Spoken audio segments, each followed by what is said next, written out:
దేశంలోని ఏ మూలన ఏ సమస్య వచ్చినా భద్రతా బలగాలు, సెంట్రల్ ఆర్మ్డ్ పోలీస్ ఫోర్స్ (సిఏపిఎఫ్) మరియు నేషనల్ డిజాస్టర్ రెస్పాన్స్ ఫోర్స్ (ఎన్డీఆర్ఎఫ్) సిబ్బంది ఎల్లప్పుడూ సహాయం చేయడానికి ముందుకు వస్తారు.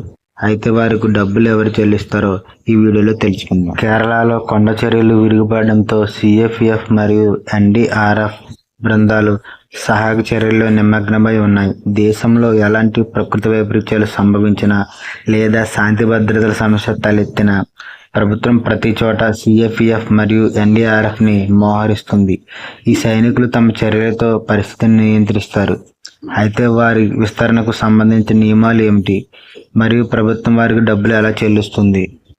ఎన్డీఆర్ఎఫ్ డబ్బును ఎలా తీసుకుంటుందంటే, ఏదైనా ప్రకృతి వైపరీత్యం జరిగినప్పుడు ఎన్డీఆర్ఎఫ్ని పిలిచినప్పుడు కేంద్ర ప్రభుత్వం, రాష్ట్ర ప్రభుత్వాలకు డబ్బు చెల్లించాలి. కానీ ఆశ్చర్యకరమైన విషయం ఏమిటంటే, విపత్తులో పనిచేసినందుకు ఎన్డీఆర్ఎఫ్ డబ్బు తీసుకోదు.